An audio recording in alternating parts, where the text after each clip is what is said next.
And what is going on, everybody? Episode 60, 60. We had 50 with Harry Callis. That was a great episode, obviously. But now we're at 60. We love those O's. We're getting close to 100, kind of. Not really still. But still, that's something to keep in mind here. Thank you, everyone, for tuning in. We got a lot to get into again, as always, this week. A lot of things happened with the Pittsburgh Steelers that we have to get into on this episode. But make sure before we What get happened into it, exactly? Yeah, I we don't know kind what of happened. missed. Yeah, we were. I've been asleep the last week. I don't know what happened. well, Could you nothing fill much. me in? The coach of 19 years stepped down. But other than that, and they got blown out again in the playoffs. But other than Same that, old, nothing, same old. same Yeah. old, really, except for the coach stepping down. But before we really That's a dive pretty in, big deal. make sure that you like this video, subscribe to our channel. We want to get the subscribers up a little bit. We're inching towards 100 on YouTube, and we're getting the views, but we're not getting the subscribers maybe that we'd like or that we think maybe we deserve. Maybe we don't deserve them. I don't know. But if you like our stuff, subscribe.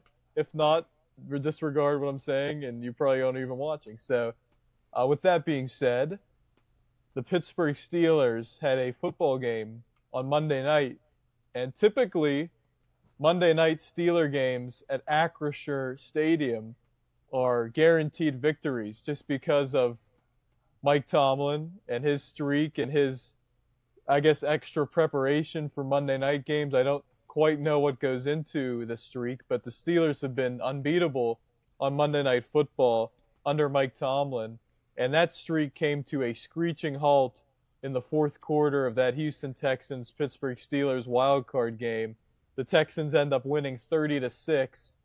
Now, it was a weird ending because it felt like the Texans dominated the game, but it was 7-6 for so long, and then it's 10-6 in the fourth quarter, and you're like, it should be more. But the Texans haven't really played good at all offensively. They could be dominating on both sides of the ball. And then the score kind of ended up making it look like a blowout. And that doesn't necessarily entail what the game was. But in the end, the Steelers got pushed around. The Texans defensively were a monster. I mean, that was really, really impressive. They were just getting after it. And what do we think of that game? Now, we were saying going into the game, there was a real possibility it could be like a 27-7, or 30-7 or something kind of game. Kind of like we saw with Buffalo, but for different reasons, with this Houston Texans defense being so elite. And for the Steelers, they're kind of just over the past 10 years in the playoffs, just getting blown out. And we thought for most of that game it wasn't going to be that, like I said, because it was so close for the whole game. More so because C.J. Stroud was just all over the place. And not really because the Steelers' defense was playing elite, although they played pretty solid. They played good enough, certainly, for the Steelers to win the game. But Houston comes away with the win. They're able to overcome that. What did we think of the game? Were we surprised at anything? Really not a good way for Aaron Rodgers to go out, unfortunately. Although, obviously, last week, a great win for the Steelers against Baltimore just to get in for Aaron Rodgers. But what did we make of the game and what it ended up causing a day later? Did you want to go first, Peyton? Or you want No, me to? you go first, Jake. Oh, I go first. Okay. Yeah. There's not too much to say. I think a lot of people had so much hype with the Steelers making the playoffs that they sort of forget that they were a field goal away from not making the playoffs, and they also only put up 6 points to the Browns. And I think people had a lot of false hope that this matchup would be a lot more better for the Steelers than it would have been years past, and that obviously wasn't the case. But I'm not gonna say, oh, this is disastrous, because at the end of the day, this is what we all should have expected. The Texans, if they didn't go off to that 0-3 start, they would have been a 1 seed in the playoffs. So you can't really judge this performance as, oh, it's the Steelers. This shouldn't even have been the case, because I don't know. It's just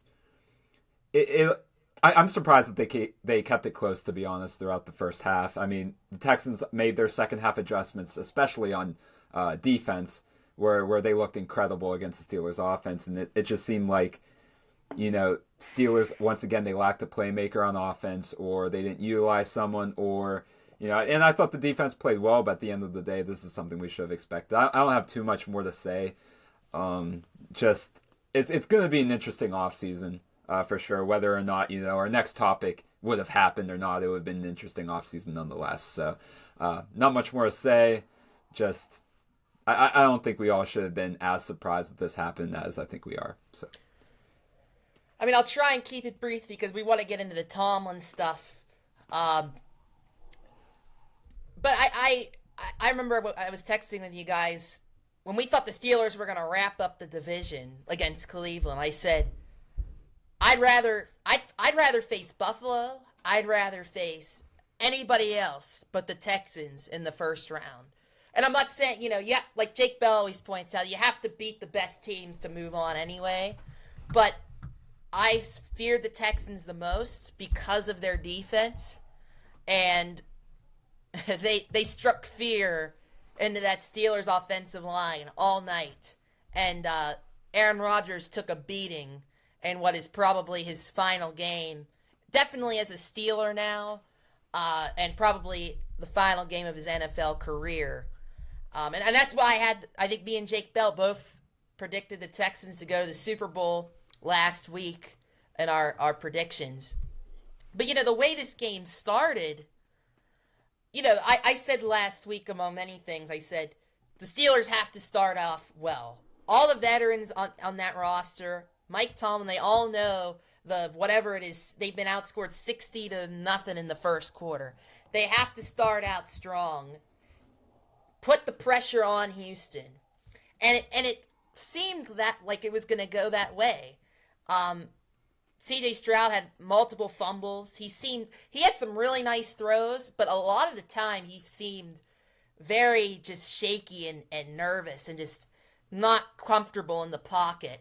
And that's typically, and when you fumble the way he was fumbling, I mean, he was just dropping snaps at times. Two of those turnovers that he had weren't really forced. It was just his own doing.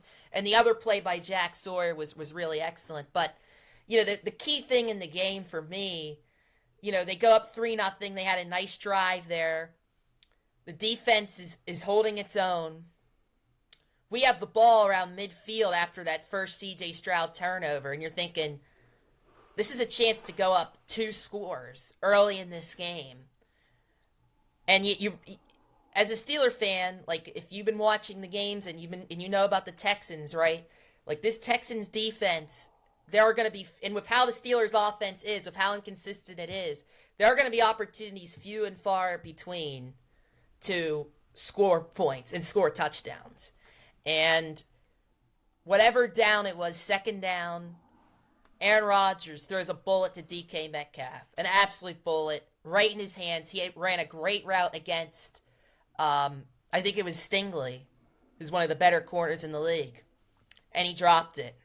And that's kind of been the story of DK Metcalf's season. Underwhelming is nicely put, I would say.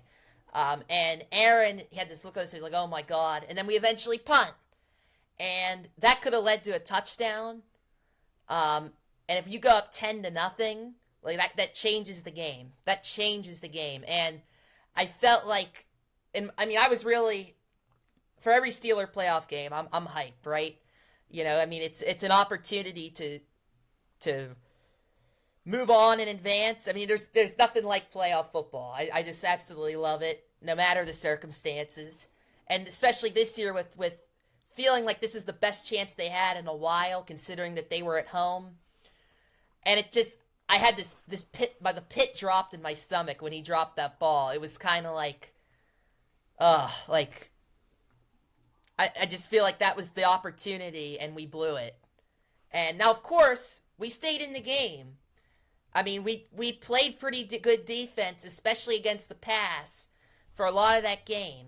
It was 7-6 at half. I was like, okay, this is the first time in a long time the Steelers haven't been down at half. but it was just the more our offense went on the field, the more it was like, how are we going to move the ball on these guys? We're not getting the tight ends involved, like I talked about last week. We're not really running the ball well. We keep getting Aaron in these third and long situations, and you just can't do that against what I believe is the number one defense in the NFL. So 7-6, and going into the fourth quarter, you're like, and with the way Stroud was fumbling the ball, it was like, you felt like, in the Texans. Now, here was the thing with the Steelers' defense. They gave up some big plays, but the big issue was stopping the run. And for a team like the Texans, who don't run the ball well, it was like, goodness gracious. Like, our defensive line and our linebackers should be doing better downhill against the run game than they were. And they controlled time of possession because of the run game. But despite that, despite the fact that they were running the ball and they had double the amount of yards of offense, the Steelers were in the game. And it felt like one of those, we talk about the Steeler BS all the time. It felt like one of those games like the Steelers could potentially pull this out of their ass, despite not deserving so at all. But that's where the Texans defense was the difference maker, and they had 2 defensive touchdowns. And had their offense not done anything at all, the Steelers still would have lost that game because they had 2 defensive touchdowns. Now, the last one was like the game was already over. But you just got to give these guys credit. And again, it kind of just represents the second half of the Mike Tomlin era, and it shows why it needed to come to an end. And we'll get into that. Yeah, and I just think, I mean, that Houston defense, Jalen Petrie, for me, he was a difference maker. I mean, he was all over the field. He was getting to Rodgers in the backfield. I mean, he was making, every time, you don't see this with defenses, just the consistency with tackling that the Houston Texans have. I mean, a Steeler receiver, MVS, he had a couple catches. He catch the ball, and it's like, oh my gosh, they caught up, like they complete a pass, but right there is a Houston defender to take him down. And that's what the Steelers, they need the yards after the catch. That's what their thing is. Yeah. And they just didn't get that all game. And like you're saying, Pat, I think that was the turning point of the game, the DK Metcalf drop, just because it was a missed opportunity for the Steelers. Then the Texans defense gains more confidence, and they just, I mean, from that point on, they just, because the first drive, the Steelers did a lot of good things. It was like, oh, if we get a touchdown out of this, they settled for a field goal, whatever, and then, I believe that was the second drive. Or second drive, yeah. But the first drive was good too. They got a couple first downs. They ultimately had to pump, but it was like we were doing some positive things. Right, and then the DK Metcalf was wide open on the left side, and he ran a little bit, and you're like, okay, like there's some openings here. If we give Aaron some time, the big play, not the big play, but 20 yards down the field is open here. And then that just came to a screeching halt. And so I want to give Jalen Petrie a lot of credit. Obviously, those corners are excellent, but I didn't think Troy Fautanu played a particularly strong game. You can see Daniil Hunter. So I'm gonna say basic. Did you see Samalo? He got his ass ran over. Oh yeah, I saw it. Yeah. Oh my gosh. Yeah. And it's gonna be tough to stop Anderson and Hunter, but the one, like, there were 2 like plays almost in a row where Daniil Hunter did, I don't want to say simple spin move because he's really good, but he just spun around and got right by Fautanu, right to Aaron, and he deflected. Aaron was trying to throw, and it hit his arm. And then Will Anderson's just a menace, but it's really the whole Houston defensive line. Sheldon Rankins has been a good player really everywhere, and there's just everybody stepping up. It was just so impressive. D'Amico Ryans, to me, is really impressive, and we saw after, he's a really nice guy, taking time with the guy moving the chains. He's just a great guy, and I hope Houston goes pretty far because I like C.J. Stroud too. He's a great guy. It was kind of odd there. Just calm down a little. He needs to believe in himself a little more. He was gimpy in the pocket a little bit, and that's, it's human nature. The Steelers were getting to the backfield a little bit, not necessarily getting to him, but they obviously the did they call that an interception, or it fell into Y.A. Black's hand, the It Jack was an Sawyer play? interception, technically. Oh, it was. Because Okay. they were like, "Oh, it's a Yeah. fumble." I was like, "It looked like, but whatever." But they didn't get to him, but they got to his arm. Right? They weren't getting to him, but they were just making it uncomfortable in the pocket. And so I just thought he was a little too, like, for a lot of the game, the Texans O line, which has been much maligned, like, held up. And I think, and that's why, like, some of the big plays that really put the game away for Houston, or at least they made it 10-6, but on offense, the best plays were when Stroud had a bunch of time and they completed some deep passes to Christian Kirk, not to be confused with anybody else, but he had a huge game, and it was really impressive how he was getting open. But Nico Collins, he's probably going to be out. Did they officially say that he's going to be out against New England? We'll get into that, but Christian Gonzalez and Nico Gonzalez both were questionable this week. Christian Gonzalez looking like he's going to play. Nico Collins going to be out. That's a big advantage for New England. And New England's defense looked really good. Now, again, the Chargers O-line is just a complete joke. But, I mean, but they look pretty good against Herbert. But, yeah, not too much to add to this game. I mean, it was what it was. It was a dominant defensive effort by Houston. And that's why we're going to get into Texans-Patriots. I honestly don't know what to make of that game because I think the Texans are a better version of the Chargers, particularly on defense. But I love what I saw from Drake May in the second half last week. And I think that was a big game, getting his first playoff game, getting his first win in the playoffs, getting that confidence. So I really don't know what to make of that game. We'll get into that. But you guys have anything else to add about the Steelers losing in the first round again?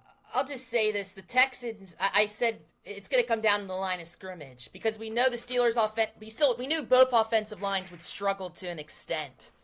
But the Texans' offensive line did a better job, and the Texans' defensive line created more havoc. And that was the difference in the game, ultimately.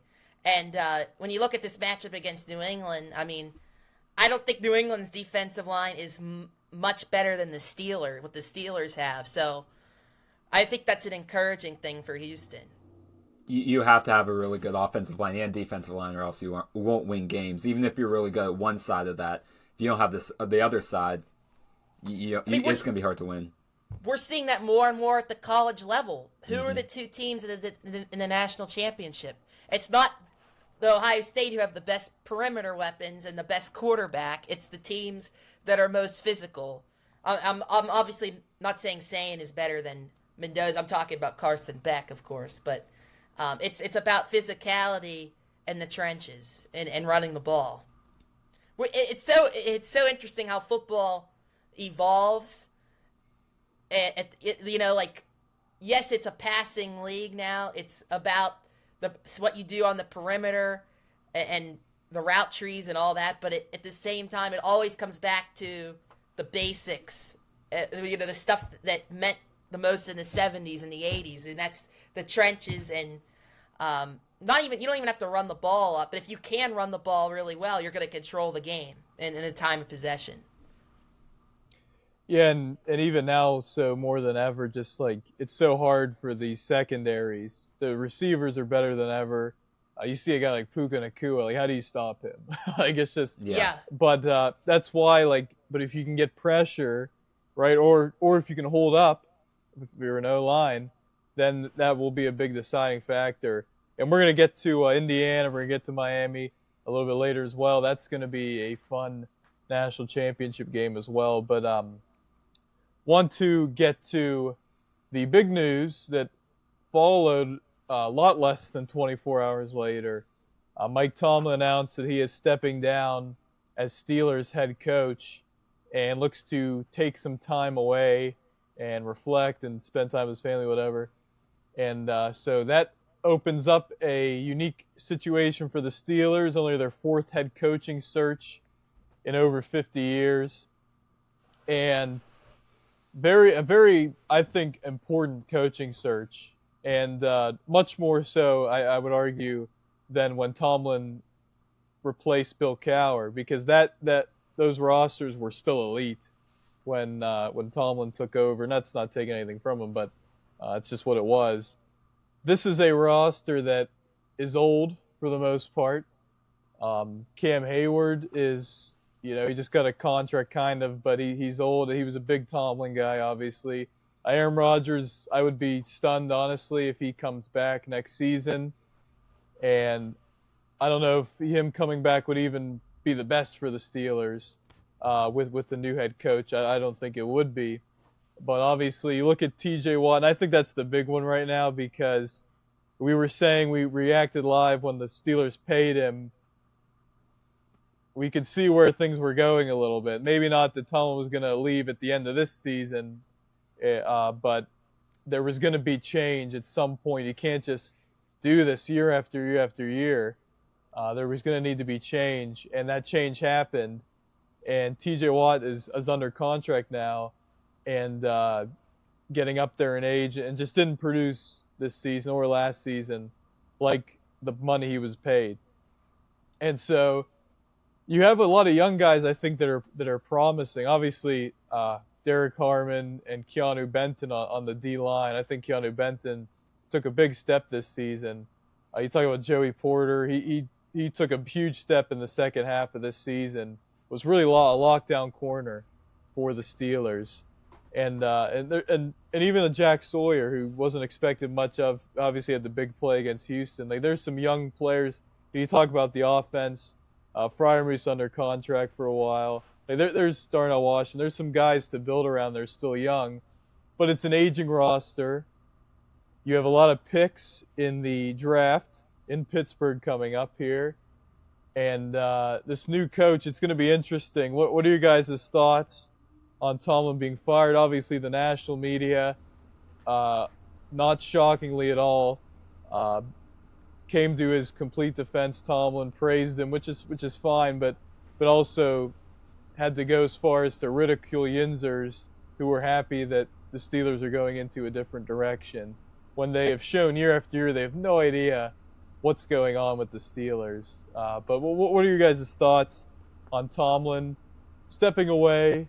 And, who are some options? We've heard a lot of names that have been thrown around. Obviously, Chris Shula has been the big name. He's the betting favorite for what that's worth. Currently, the Rams defensive coordinator. They're also looking at the Rams. He's the passing game coordinator, right? Nate Scheelhaas. Haas. Yeah. Haas.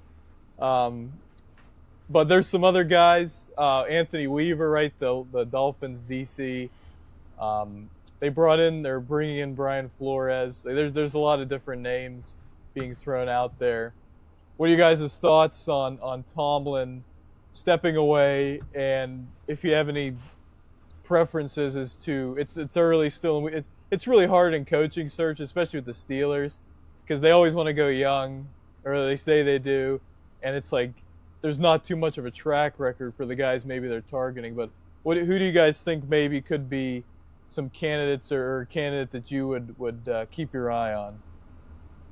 I guess before I go into anything, I think I should mention something that I imagine we all believe in. Any sort of criticism we would have had on Tomlin, it has nothing to do with his character. We all think he's a great guy. We all think he represented Pittsburgh very well. That's no question at all. This isn't something where we're jumping up and cheering like, oh my God, finally this happened. It's not like they fired Brandon Staley, something like that. This was a guy that very well respected, did a lot for the community, and just overall a good leader. And he was committed to this team and tried to do whatever he could to win. But unfortunately, like we all can agree, it was just time for this to happen. I think Tomlin knew it. I think he knew it from the fans, and it's a shame that it had to end to a point where they were chanting, fire Tomlin in the stadium, which, that's a shame. But anyway, it's sad that it's gotten to the point where he felt he had to step down because the fans didn't believe in him. That's just not the most, I guess, the best way to go down if you're a coach for a team for, 18, 19 years. But at the same time, all of this, it had to happen. Like we mentioned before, you can't be in the same place year in and year out. We've seen even some of the most talented teams that Tomlin built, like himself, like as the head coach. Like we see the 2017 13-3 team. That was probably the most talented pound for pound team that he had since he, didn't take over a team that was mainly Bill Cowers, right? So, and that team got first rounded. So just these things kept happening. It just made sense that, eventually it would boil up to the point where the fans got a little bit frustrated. You just look at the coaching tree that he's had, and it's just nowhere near any of these guys being looked at as head coaches. And Arthur Smith is the only kind of exception, but he wasn't an in-house hire like the Steelers tend to do, so I don't really count that.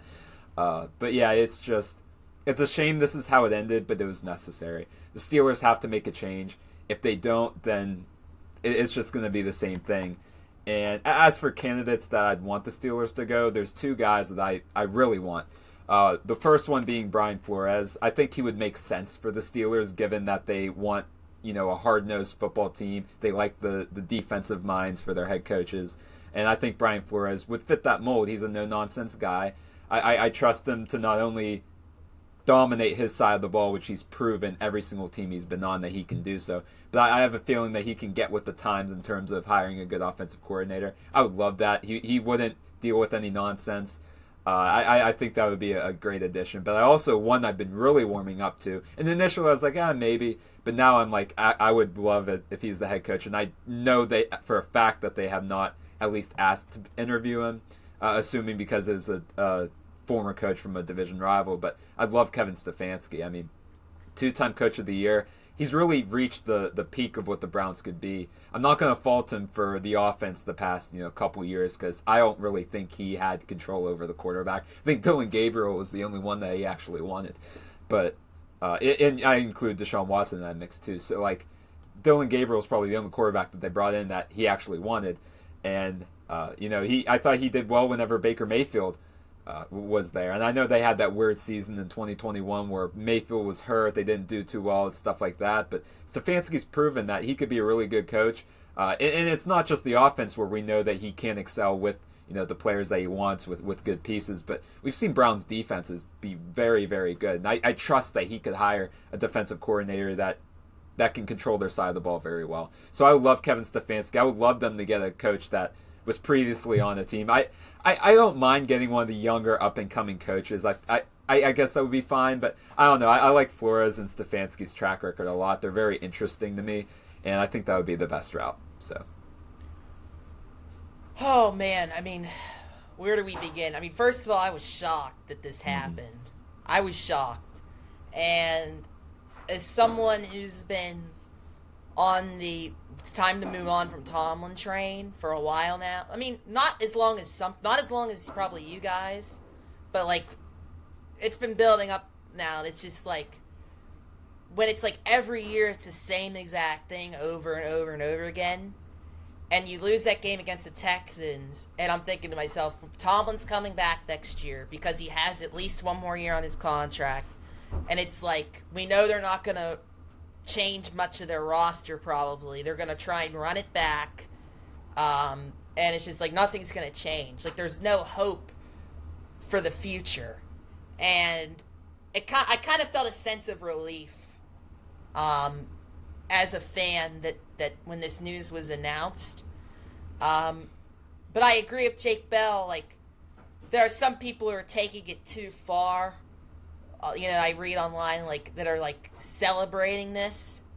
I think there's a difference between feeling relieved and celebrating, because celebrating it is to me kind of hateful, because you don't celebrate it unless the Steelers get the coach right?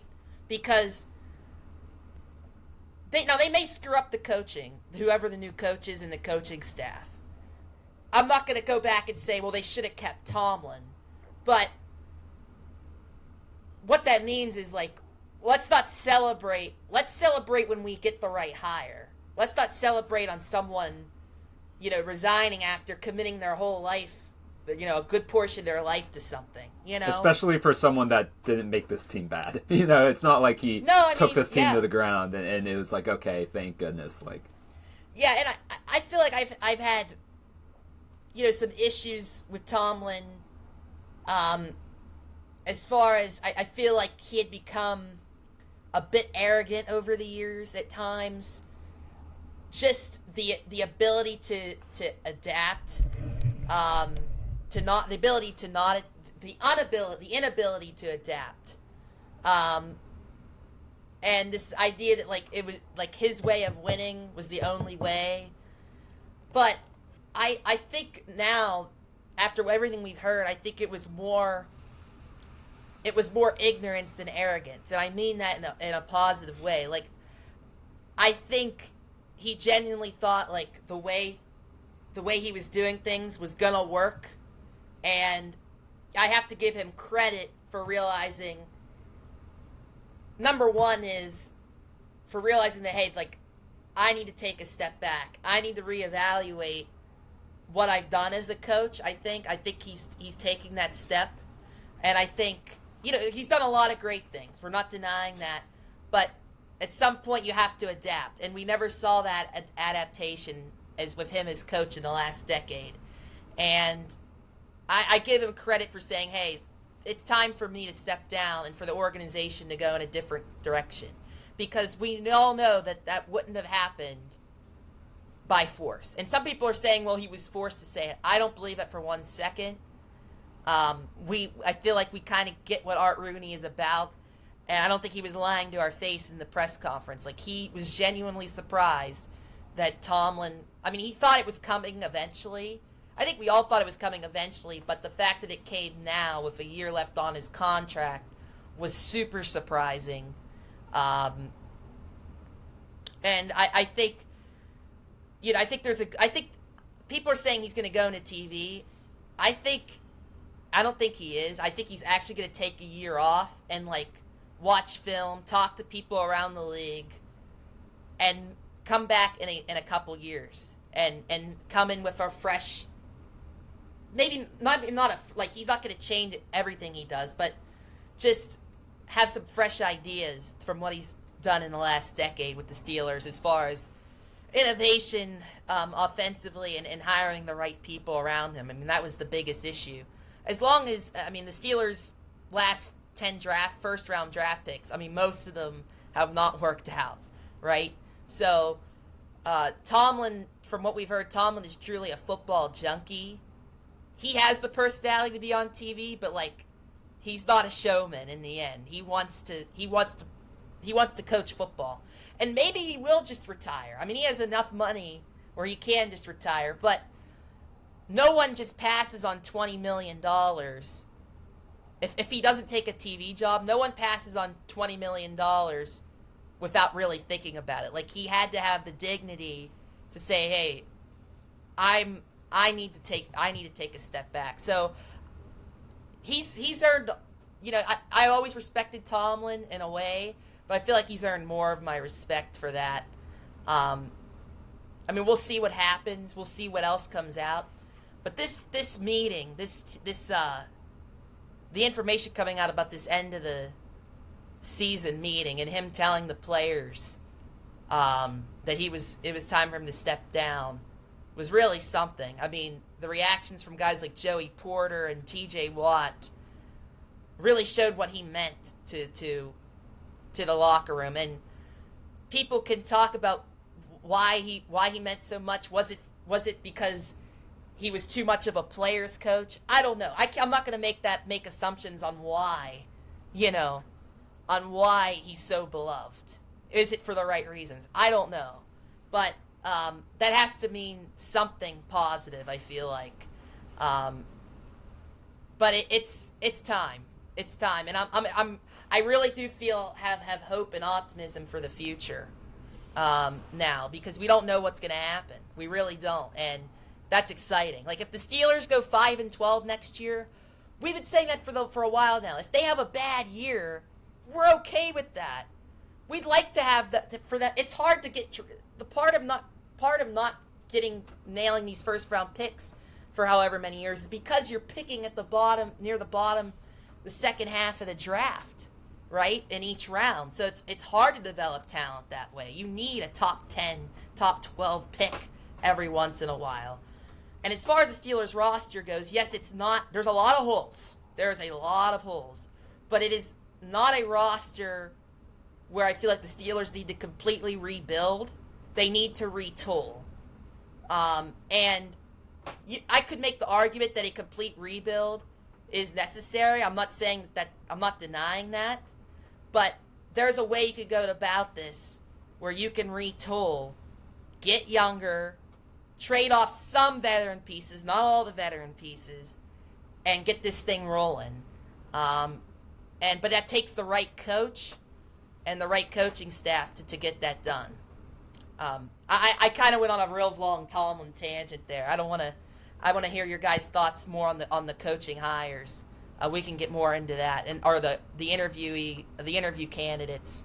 But yeah, it's a big moment and it's exciting. I'm excited, but Art Rooney II, there's a lot of questions about is he the right owner to lead us through this? Is Omar Khan the right guy to pick the right coach? I think out of the 8 candidates they've had so far, I'd say about 6 of them, I'd feel like, hey, this is not a bad hire. I really feel like this is a very good coaching cycle for the Steelers. Maybe not as good as last year's when you had Ben Johnson, Mike Vrabel, but there are a lot of capable coaches. What I'm looking for in a coach, do they know their side of the ball? Have they had success with their side of the ball on where they've been as a coordinator? Because most of these guys are coordinators. That's number one. Number two is, especially for a guy like Shieldhouse who's younger and hasn't been a coordinator yet, who's he learning from? What coaching trees are these guys a part of? We see Clay Kubiak, right? The Kubiaks and the Shanahans are like cousins. Clay is the offensive coordinator for San Francisco. I honestly didn't know much about Clay. I was hoping they'd interview Clinton, and maybe they still will, but I'm all for a Kubiak because they come from the Shanahan tree. They know offense. I think it's more likely, though, that based on past history and based on the 6 of the 8 guys they have that are interviewing right now are defensive guys. There's just more defensive coaches on the market than there are offensive coaches, so that makes it more likely. But it doesn't mean you can't win it with a defensive coach. And I think the problem with Tomlin is he was a defensive coach, but his way of coaching defense and his scheme was outdated. It was. And if you get a guy like a Brian Flores, who is one of the best defensive coordinators in football, if you can get him to tone it down a little bit, right? That was his issue in Miami, and you can get him the right offensive coaching staff. I mean, this defense still has the capability. If you fill in some holes with all the stars that they have on that defense, Cam Hayward, even at his age, he's arguably top 5 defensive tackle in football. If you get the right coach on that defensive side of the ball, this can go back to being a top 5 to 7 unit. I really believe that. I really do. And with how Joey Porter has been playing as well. So I went on a long thing there, but it had to be said. Yeah, and I think to piggyback off of that, what needs to be addressed is linebacker, right? The coverage linebackers. Yes. Because that's been I think Tomlin's big bugaboo since Shazier has been these undersized linebackers just aren't very good. And you had Spillane, who I thought was pretty good for a while, and then he obviously goes to the Raiders and the Patriots. He's done well. And even a guy like Landon Roberts, who's just a tough football player. It just feels like they've gotten rid of the wrong guys and paid up for guys who aren't really that good. For example, with the Landon Roberts siding with someone like Cole Holcomb, who signed that same year. Obviously, we'd rather have a Landon Roberts. So. Right. As for Tomlin, no one is disputing his character. He's one of the highest character people you'll come across. A great man of faith and one of the greater leaders of men we've seen. And I think I already knew that going into that when we hear about his goodbye conference with his players. But then you just see how much he means to people. He meant so much to Aaron Rodgers that he came to Pittsburgh and gave it his all this season at the age of 42. We saw what he meant to T.J. Watt, obviously, and Joey Porter Jr., who really Tomlin's kind of like an uncle to him. I mean, he's been with his dad played for Tomlin, right? And he just there's just that familiarity, and now he's playing with. So, no one's disputing that at all. I wish him nothing but the best going forward, and I appreciate his willingness to be in Pittsburgh for so long and understanding the importance of the Steelers as franchise and everything, and not leaving kind of an absolute dumpster fire when he left. I mean, if say he stays another year and they are bad and then everybody's old and maybe they had a bad draft or something, then he's like, oh, it's time to go. Then it's like, oh my goodness, now we're really in a pickle, and maybe we use these draft picks in a terrible way or whatever. You just never know. He said this team's on high enough ground where I'm gonna go and I'm gonna prioritize my family and everything, which he really hasn't. He's prioritized the Pittsburgh Steelers for all these years, and so it's very commendable. I don't think my first reaction was surprised for sure, not celebratory, but I think we talk about with the Steelers the false hope, right? There's a bunch of false hope every year. There's false hope. This year there was false hope as early as Monday. It's 8:30 p.m. This is real hope. This is real hope, and this is real optimism, right? And this is and it's because Tomlin left. It's just because, like you mentioned, Payne, the defense is outdated, and while there was a remarkably high floor every season, there was a ceiling. There was a clear, defined ceiling that this team could reach, even with the highest paid defense and whatnot. Being ranked 25th on defense, when you're spending the most on defense, you have a structural issue organizationally. And that's why they got to dump some of these big contracts. Like Jalen Ramsey, I love Jalen Ramsey. But you can't be paying him $24 million to be your safety. I mean, if we're looking at that trade, that was just, I don't think that helped Miami, but I don't think it really helped us, because we basically swapped Minka and Jalen. They're probably about the same at their position.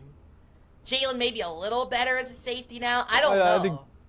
I think Jalen stepped up in a big way for the team this year when there was injuries and where there was a big hole of safety. He's getting older, and Jonnu Smith, I think, has to go. I mean, he was goofy all year. Well, you got to. My point is, you got to get rid of some of these big contracts. Somebody's got to take some pay cuts. If it's not Jonnu Smith, it would have to be Freiermuth. I think we can all agree Freiermuth is better and is worth keeping much more. So. Well, I'm talking about on defense. You can't be spending that much on defense and be that bad. 26 or whatever they were ranked defensively is unacceptable. So you got to get younger on defense too.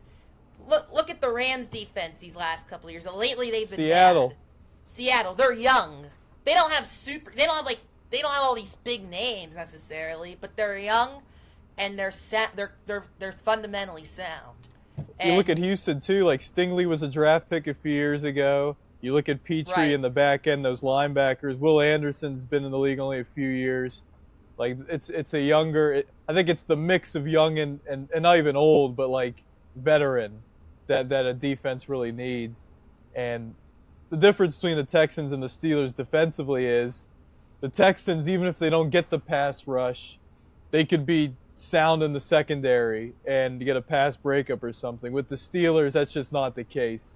They needed the pass rush to get home, and unless Joey Porter was on somebody. They needed the blitz at times against bad O-lines. I mean, if you remember, the Chargers had some offensive success against the Steelers, which was really one of the worst losses that I've seen as a Steeler fan. But and so I'm not happy that Tomlin's gone yet, because I think Patey made a great point. Um, there should be optimism right now. There should be like real hope, but there shouldn't be joy in the streets, because what if the Steelers completely botch this coaching search and hire just the worst candidate out there, and it just doesn't go right at all in any facet, and then you're like, geez, oh man, and now nobody's gonna be like, oh, I wish we had Tomlin still, but they might just think this GM Omar Khan isn't what we thought he would be in this ownership group. And the thing is, But I the think Steelers, we know what their history and how Art Rooney is. They're gonna, whoever the coach is going to get a long while. Like, if it's his first or if we find in the first or second year that whoever this is just not a very good head coach, like, we're going to be in trouble. And if the coaching staff around him stinks, we're going to be in trouble to develop a team that can contend, because or at least give us some false hope, because they're gonna get a long while to prove themselves. But sometimes, I mean, look at the Patriots. The way they've ran things, they hired what was his name? What was Gerard the Mayo. coach? Mayo. Yes, Gerard right. Mayo. And he got 1 year, and they said you're done, because part of it was, I mean, Vrabel you was really there. didn't bring much, but Mike Vrabel was there, right? They were opportunistic, And, whereas and the also Steelers aren't they quite probably didn't like feel that. like they probably didn't feel like the head coaching or the candidates that were there were good enough to commit to someone like for a while. That's probably what they thought too. So But the Steelers are about tradition, and we have to do this a certain way. We have to follow the book of the Steelers. There's almost like this unwritten Steeler law that you have to follow, and the big issue with that, the big part of that Steeler law is we have to be in contention every single year. So, I mean, we have to live with that. That's how they think. So, I mean, is there a world though where they try and contend and they go 7-10? Yes. But hopefully that will be by retooling the right way. You got to trade off some pieces. Have to get younger on defense, especially, because honestly, the old part of the team is on defense, not offense. The offensive line is young. The running backs are young.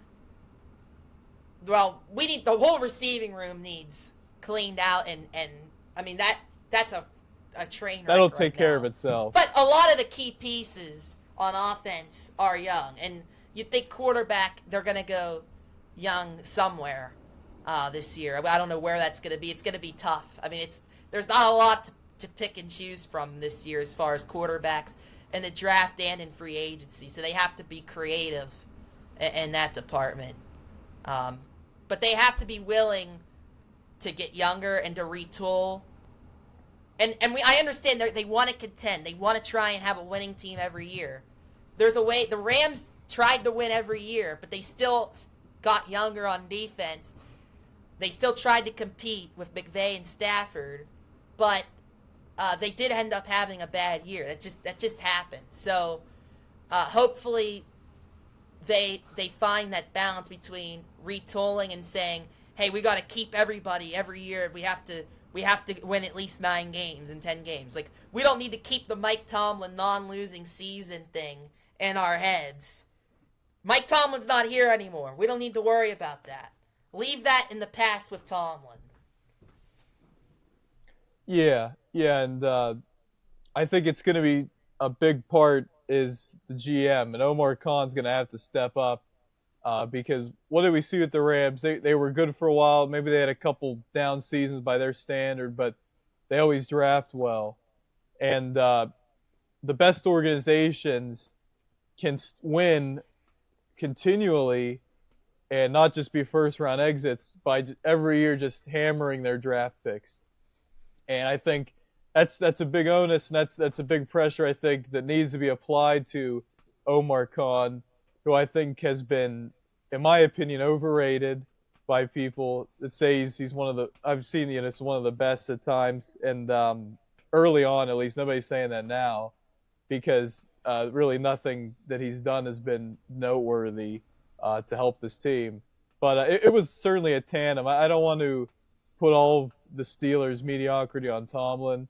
That's just not accurate. I think Colbert at the end, they just weren't drafting well. They weren't supplementing the team, and they continually swung and missed, and really didn't even attempt to draft quarterbacks. Obviously, they drafted Pickett 20th overall, but they really didn't take swings on quarterbacks. And you see a lot of these teams, even the best, they draft quarterbacks almost every draft. At some point, just take a swing on somebody. I just think that was kind of a big undoing for the Steelers as well, because they were in a purgatory where they were going. They usually go 10-7, right? People say 9-8, but it's been 10-7 the last 3 years, with some quarterbacks that aren't the greatest, and with rosters that, and I want to get to this too about the national media. No other coach has gotten the defense for mediocrity like Tomlin has. These rosters have been terrible. That's the one thing with these national media types. They look at the quarterback, and that's how they base rosters. Oh, Duck Hodges. Oh, Mason Rudolph, Mitch Trubisky, whatever. They look at what Tomlin's done with that. Well, they had the highest paid defense all of these years, right? You look at the mid-2010s, they had really, really good offenses that should have competed for championships. Instead, they were first-round exits, or they lost and got destroyed by New England, right? So I really just hate hearing that. You hear that after too, like, this is a great football coach. Like, he's not a great, like, no, if you think he's a great football coach, I just don't think you know football, because he's a great motivator. He's a great leader of men, but we've been talking about it. The scheme is so outdated. It's been so obvious. He was a great football coach 10 to 15 years ago. Yeah, you could say make that, I argument. think. But I think you can make that argument, but he had a great staff as well. Obviously, Dick LeBeau on defense. And then he decided, Bruce I'm gonna get my own people. Dick LeBeau out the window, Bruce Arians out the window, and ever since then, I mean, let's be honest, they have not had a coordinator. They've consistently near that. They've consistently got the coordinator wrong, and so it's Yep. just all those factors together, right? So it's not just Tomlin, right? But he's not a great coach. Maybe he was a great coach when he was hired, and obviously won a Super Bowl and everything. That's just something like these national media. How dare you say fire Mike Tomlin with everything he's done for this team? What has he done? What did he do that Steelers fans should be on their knees thanking Mike Tomlin for? And to not be fair, like, the fair thing is to say, when the team year after year after year, you look going into the season, they have no shot of doing anything meaningful.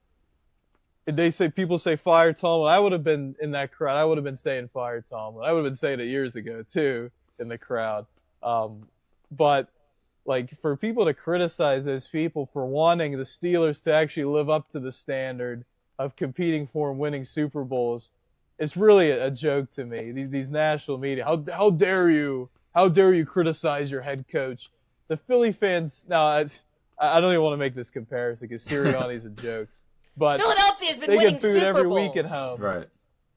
But he won a Super Bowl, right? And they boo him relentlessly. It's not even a fair comparison because Sirianni's... No. I wouldn't even put him on Tomlin's level at all. Absolutely not. Absolutely not. Yeah. In fact, I said after the Eagles won the Super Bowl last year, even when they were at the top of the mountain, I said, Sirianni is not going to last long. I mean, look, he hires his best buddy to be offensive coordinator. That's not how you do business. That's not how you do it. He's just not... He doesn't really control either side of the ball. And he's just...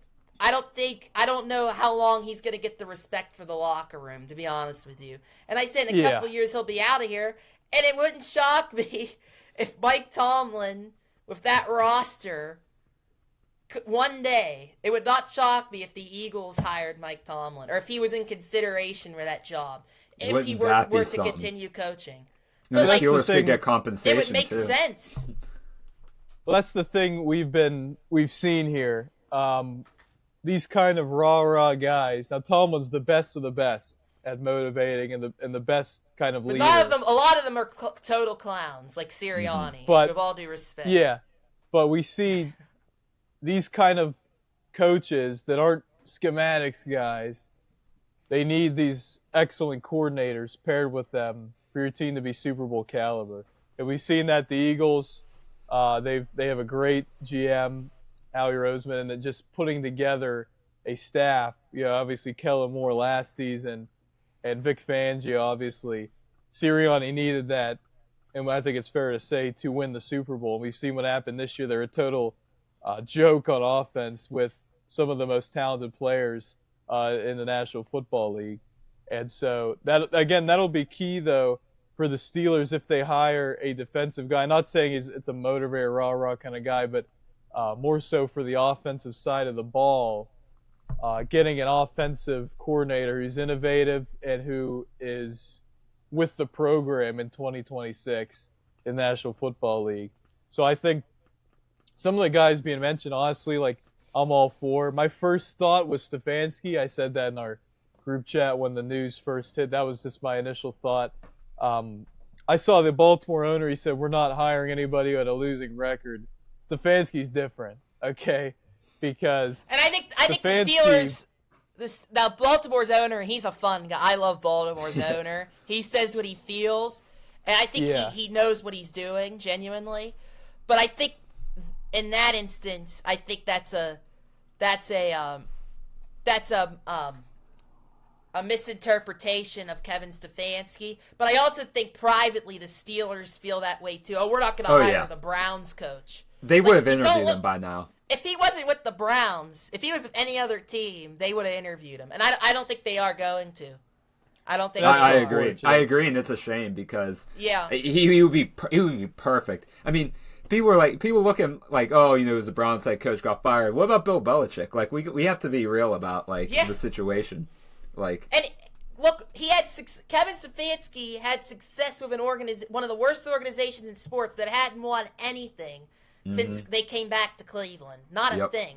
2-time Coach of the Year, 2 playoff appearances, 1 playoff win. The only reason the Kevin Stefanski era went downhill, in my opinion, is because they signed Deshaun Watson. Mm-hmm. Now, Kevin Stefanski was part of that process, probably. And look, I think it was a bad judgment call because of Deshaun's issues. We're not going to get into all that. But, Deshaun is the player. I understand why Stefanski would be okay with that risk. But at the end of the day, the GM and the owner are just as responsible. And the owner's just goofy. I mean, he is. There's just some goofy owners that just can't just make impulsive decisions. I mean, interfering in the draft selection as far as picking Shadur. The pressure to start Shadur. Now, I don't, my only thing with Stefanski, why he wanted to draft Dylan Gabriel in the 3rd round, I have no idea. That falls on him. But other than that, I think he's a proven coach. I think in that instance, Stefanski was thinking even though this team's terrible, there's expectations from ownership to do better. He got fired, right? And they won 5-12, better than I thought they would, honestly, record-wise. Dylan Gabriel's kind of a plug-and-play guy for him to be hey, if I put him in and he's okay, maybe I could salvage my job here, or so, I don't know. But the Browns, the Jets, you can name some other franchises. I don't care what their record is. Now it's a case by case because your Adam Gase's, right, or you can list any of the awful coaches. They wouldn't succeed anywhere. But a Robert Saleh, who had a little bit of success with the Jets relative to where they've been, gets canned. I think he's still a really good coaching option, paired with a really good offensive coordinator, of course. But Stefanski, 2-time Coach of the Year with Cleveland. They've literally done nothing outside of Kevin Stefanski. And so I actually think it's a plus that he took the Browns to heights that they haven't been ever, honestly. You can go way back. I mean, who knows what would have happened if they kept Baker? I mean, who knows? Right. Right, absolutely. And that probably Yeah, the who Deshaun knows Watson whose thing, I decision think he that was. was too. Yeah, I think the Deshaun Watson thing I don't put on him at all. That was completely ownership. I don't even think the GM wanted. I think it came out the GM didn't even want to do it. That was just one of the dumber moves you'll ever see, and one of the like self-induced PR nightmares. I mean, just terrible. They're just a joke. So I think Kevin Stefanski was my first kind of thought. Brian Flores, obviously, although if you remember, Flores was not offered the defensive coordinator position with the Steelers, and he wanted that position. So he went to Minnesota as DC. I honestly don't see him uh, coming to the Steelers. I think he's somebody who felt slighted by that. I would have gave him the defensive coordinator Oh job yeah. over Terrell Austin, obviously, but he was already the defensive coordinator. Well, So the thing though, at the time, like you have to look at the situation. Tomlin, the defense is his baby, and Brian Flores is going to want a lot of control. So I don't think that would have worked particularly well. I don't want to use this term. That's because, where Tomlin needed to adapt, as right. I've talked about earlier. And he never did. Tomlin probably, I don't want to use this term, but I don't know another word to describe it, but Tomlin would rather have had a puppet that would have done exactly what he wanted to do on defense rather than get Brian Flores, who would have wanted to make it his own. And I think that's what it came down to, and Flores goes to the Vikings with Kevin O'Connell, whose offense is like, dude, do whatever the heck you want at defense, and he did a very good job. The difference between Tomlin and some of these other CEO coaches, we've talked about this, is that he had to have control over his side of the ball. Even though he wasn't calling the plays, he still had control over it, over the scheme. And when you look at a guy like John Harbaugh, I'm going to mention this, right? Now, he was never a defensive, he was a special teams guy. But John Harbaugh has been able to adapt to develop a franchise quarterback. Lamar Jackson coming up was a raw talent, right? Getting the right coordinators for a player like that. They've struggled with that in the last couple of years, and I think that's why his time came to an end. But with Harbaugh was more in-game decision making, more so than his coaching staff and they had great coaching staff. I mean, I thought the Ravens have been drafting really well. Oh, 100%. For the most part.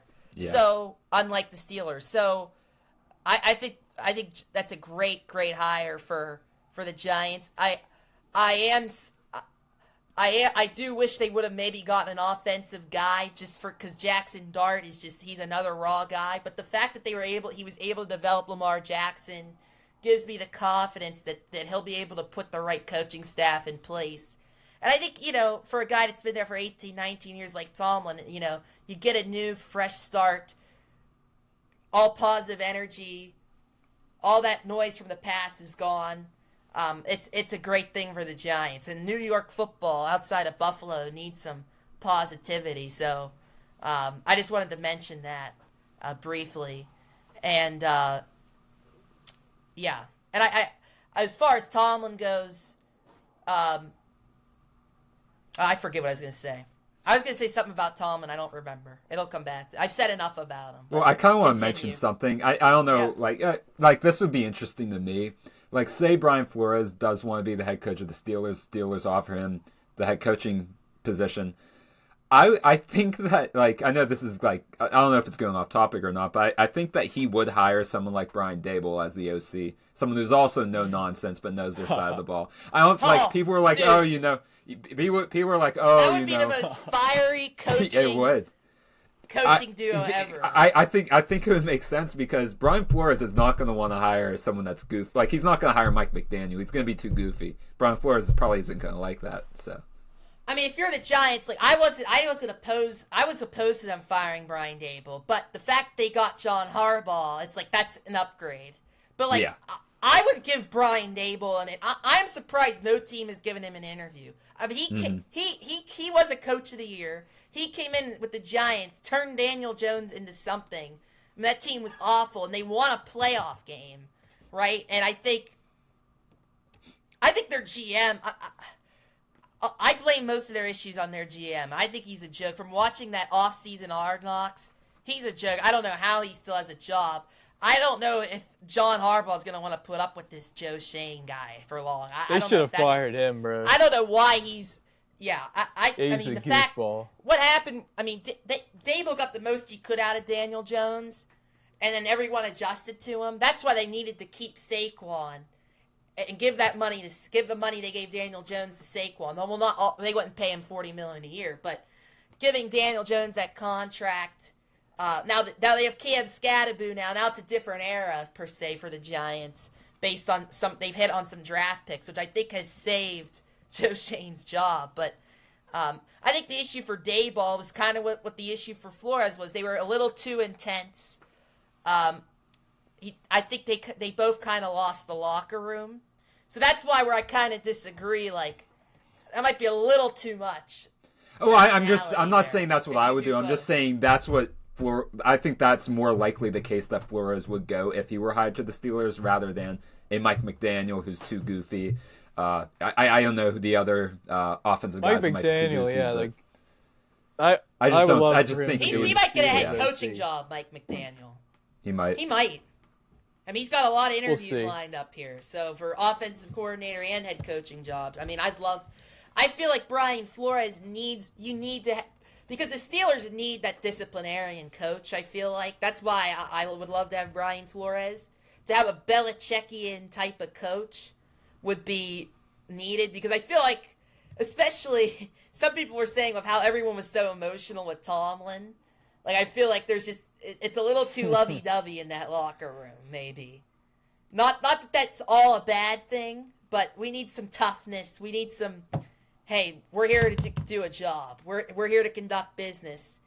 And that's why I would be all for Brian Flores. And most importantly, he knows his side of the ball, as I talked about before.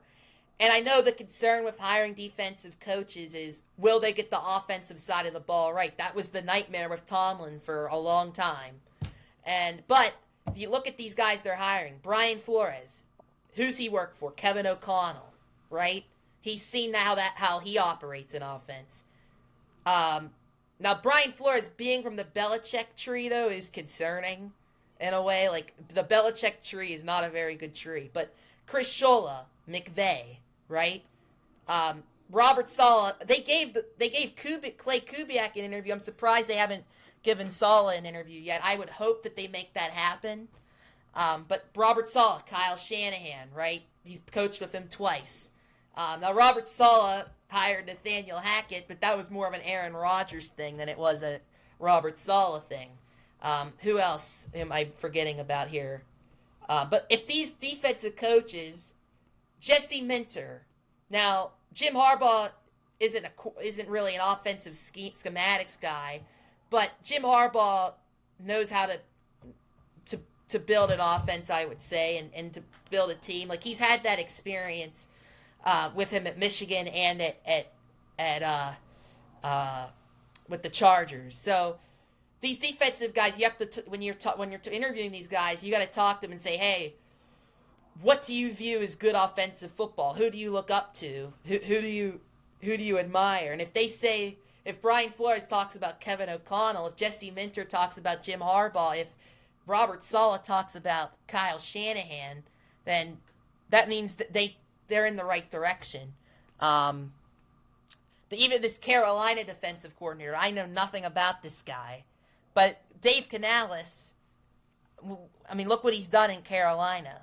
He's a great coordinator, great offensive coach. So if these defensive guys they hire are right or have been around the right offensive guys, that gives me confidence that they'll be able to get the right coaching staff together. Yeah, it'll be interesting to see how this unfolds here. A lot of candidates right now, a lot of vacancies, which is why this is a fun time because it's really up in the air for all these different jobs, for sure. But yeah, Steeler fans, I think they're right to be cautiously optimistic at a new era of Steeler football. But I think it's dependent on who they hire. And I think this is a class where there may not be too many like star guys, like huge names, but there are a lot of guys that you feel safe, that could just because where they come from, maybe they're unproven, right? Steelhouse or Shula with the Rams, but there's McVay. I They're forgot under Jeff McVay. Hafley. I forgot to mention Jeff Jeff Hafley. Hafley. Oh, the old Boston College guy. But Well, look, Jeff he's done an Hafley- excellent job with that Yeah. defense. He has. And And no one's again, going to fix Boston College. Like, let's be He's real. Well, He's been he with- was he's been with a guy who knows offense in Matt LaFleur, who's developed Jordan Love, who's made who's gonna get Malik Willis who's gonna have Malik Willis get paid, right? I mean, what a turnaround he's had. So I wouldn't mind that hire at all. Yeah, for sure. And Hafley, like if you look at Boston College, like they did a lot of good stuff. We see what they are right now Yeah. compared to where they are. Hafley had them 7-5 like every season, and competitive. So he's certainly a good coach to look at as well. But these guys, they come from stable organizations, and these defensive guys, like you said, Peyton. You look at the Rams, even Weaver with Miami. You have McDaniel there on the offensive side. So that'll just be something we look at here with the Steelers and with all these teams going into this coaching hiring cycle. But I want to pivot. We took a while on Tomlin as I thought we probably would. But it was a big thing. It was a big thing with We'll the talk more because Pittsburgh I'm Steelers. sure we can get more into the coaches and who we want and all that, because I highly doubt they'll have that down by next week or even the week after. So Right. So I want to get to the wild card weekend, just the rest of these games here. Just go through them a little quickly because we're going to preview the divisional round as well here. But Rams, a bit of a challenge there against Carolina again. Matt Stafford has that game-winning drive at the end, and the Rams are able to hold on. But again, Carolina very feisty. Bryce Young made some throws. Obviously, he had that rushing touchdown that was impressive. But the Rams, I don't know if you guys have any thoughts on that. They're going to play the Bears this week in potentially very frigid temperatures, but with maybe a salty McVay. We're going to talk about that because the Packers lost to the Bears. The Bears had another incredible comeback victory in the fourth quarter, really at the very end of the fourth quarter like it's been. And they're able to beat the Bears. And Ben Johnson, I got to say, I was not happy. I did not like his provocative comments about the Packers and everything, and just the pounding of the chest. We love the Packers on this podcast. I feel Well, I like. mean, we I love love the LaFleur. Packers. Yes, But, we do. It's very. but- LaFleur doesn't even know the guy, and he's like, I hate Matt LaFleur. Like what, bro? Like, but Yeah, hey, he's a psycho. Oh, pound your chest. Yeah. That's like the Tomlin thing. Pound your chest after having to come all the way back after you were thoroughly dominated against But by the I mean, Packers. that's different though. What Ben Johnson has done. I mean, the type of coach he is. I mean, it's unbelievable. I mean, I know, but it's like you're just starting out, bro. Like if he does something to McVay, like I'm gonna crash out because you're not that guy yet. Because I know the it's been thing impressive. the only thing is like this Packers team isn't going anywhere. Like they're gonna win their games against you. So it's like you're adding fuel to the fire for the years to come. But hey, if that's what they want to do, and they win a decent amount of games against the Packers, I mean he said they'd beat them twice. They beat them twice this year. So How about I that? mean. Bear. So you got to give. I mean, Ben Johnson, he's putting his money where his mouth is, and they're doing it. And what they've accomplished this year, I mean, if they get blown out by the Rams by 60 million points, it doesn't matter. They've gone past all expectations this season. Well, I kind of want to add, like, I guess you can count this for my pick of the teams, but I think this kind of reminds me, and it's a better version of this, obviously, but whenever Vanderbilt had a big win, I think against a ranked team early on in the year, and they were like, Alabama, you're next. You guys don't know SEC ball, and then Hurts goes, well, theoretically, they are next on our schedule. Like, this is what this reminds me of.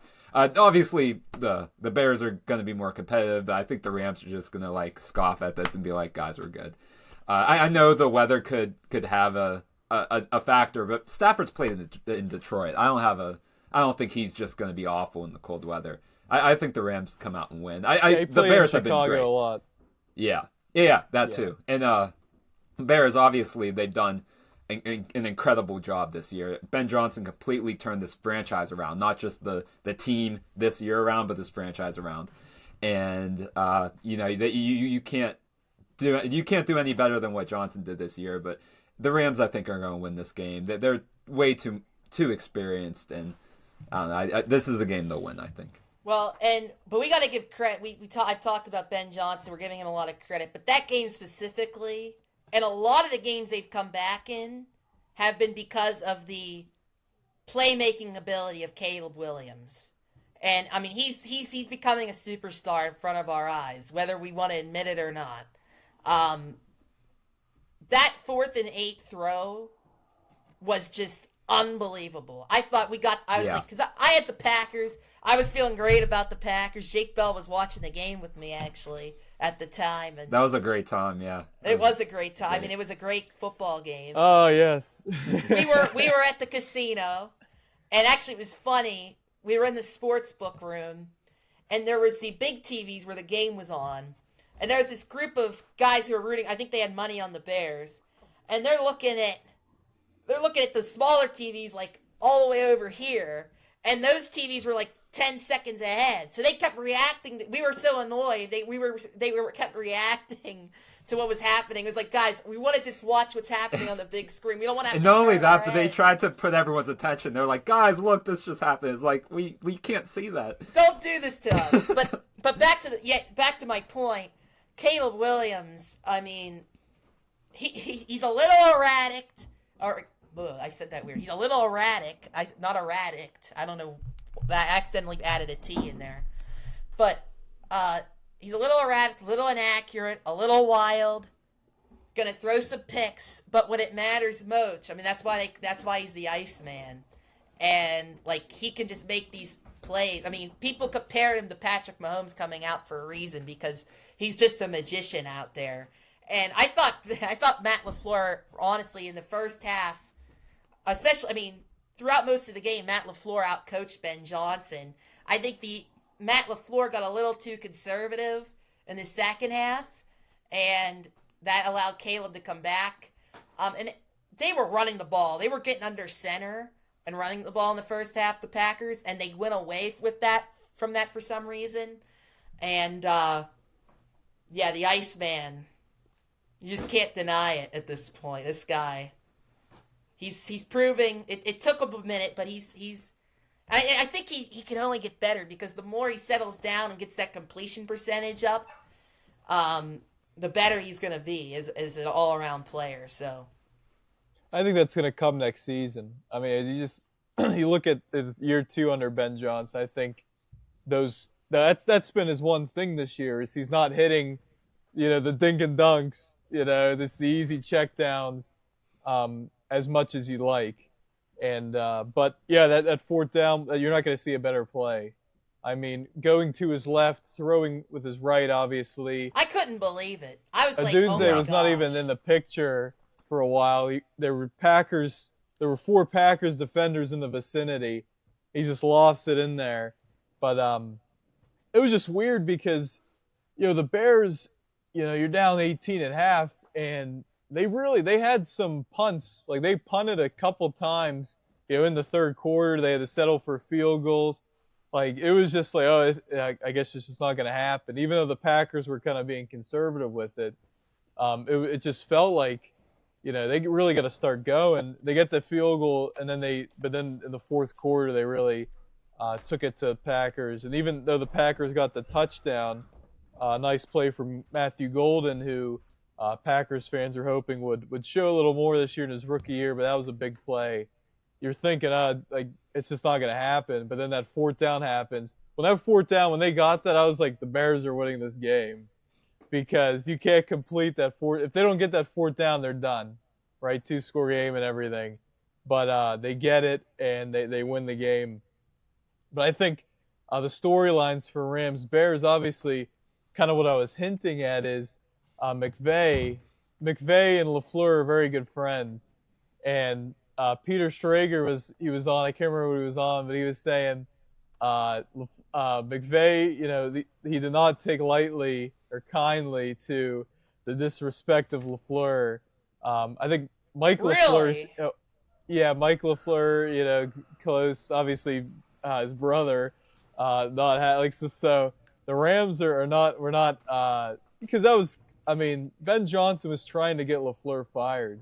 Like I don't think we understand the magnitude of what he was trying to do Hey, there. and they still haven't. That's still up in the air. I think it's more than likely than not that they give him a year I or think two they on his announced he's coming contract. back. Did they announce it? Well, I thought there were reports that he's coming back. I I'd imagine he. I haven't heard that though. Official. I mean, listen. It'd be crazy for them to Omar make Khan, a decision now. get on the phone. We'll take Matt LaFleur. We'll take him. We'll trade whatever picks you want for Matt LaFleur. But anyway, I'm just saying, like the Rams, I think the weather and everything, it's a bit overblown here. But we'll see if the Bears. He'll be fine in the cold. Yeah. The question will be, can the Bears get some stops, against these? Because I mean, the Packers receivers are running right past the secondary of the Bears. I mean, it was just wide open.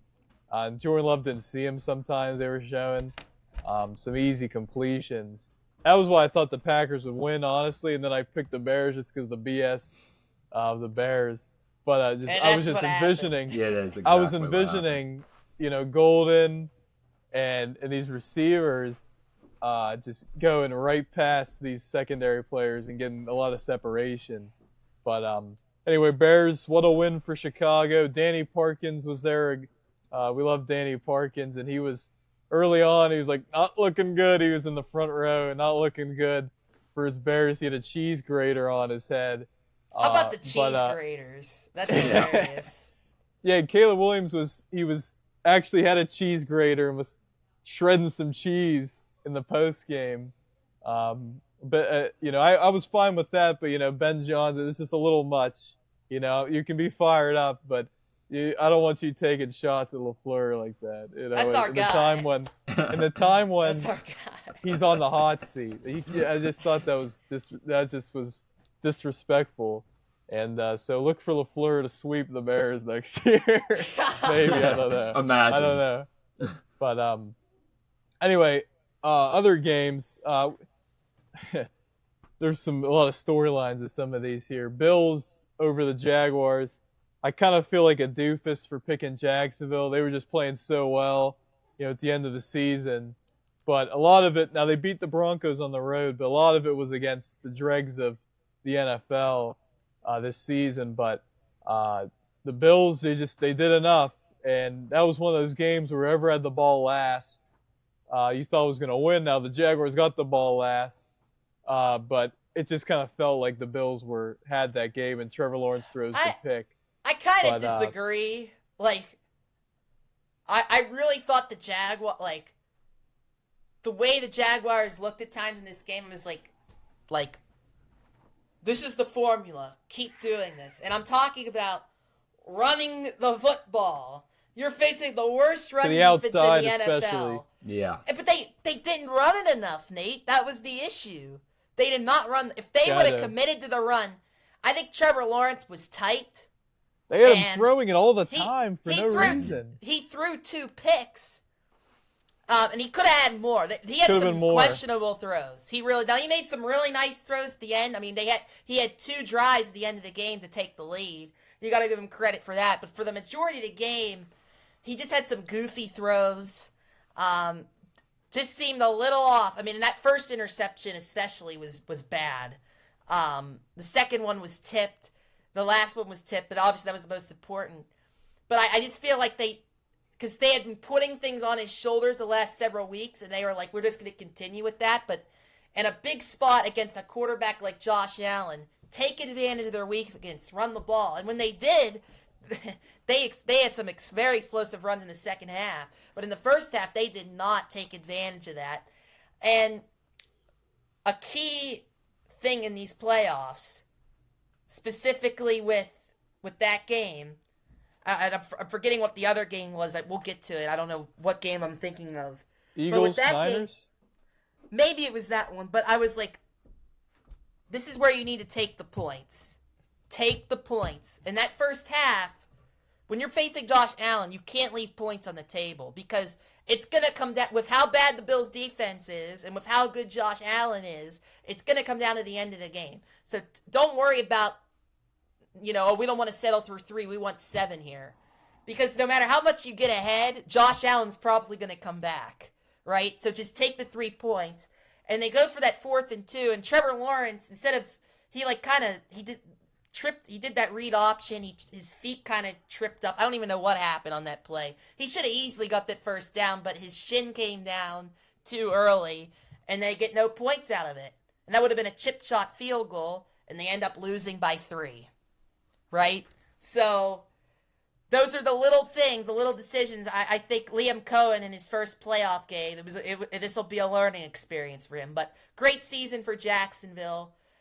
Buffalo needed this game more, and I think Jacksonville going to Jacksonville and winning that game is gonna be might be their toughest test the rest of the way. Depending on how the Houston New England game goes, though, but I feel more confident about them beating Denver. If I was a Bills fan, I'd feel more confident about them beating Denver than I did the last week them beating Jacksonville. No, I agree with that too.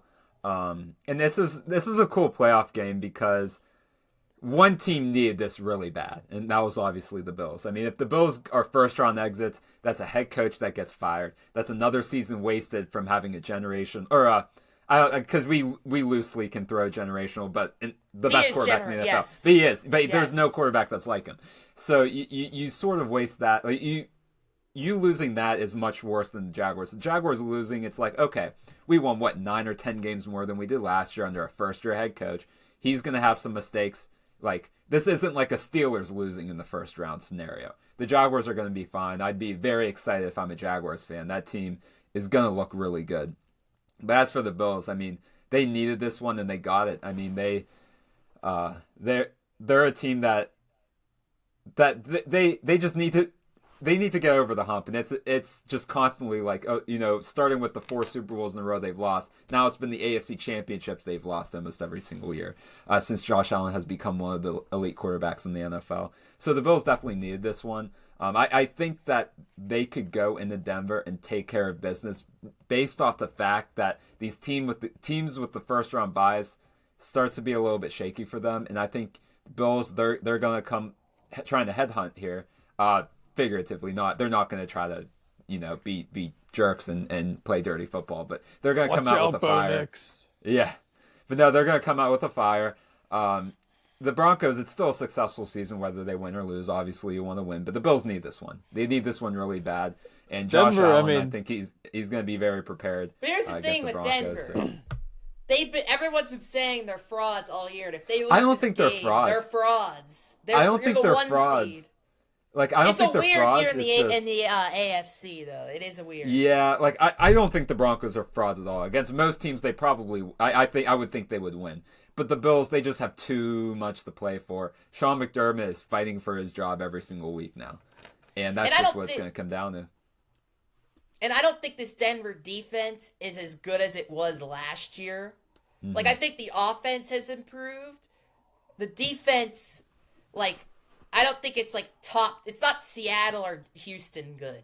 It's good, but I don't think Josh Allen will have too many problems. Mm-hmm. Doing what he normally does.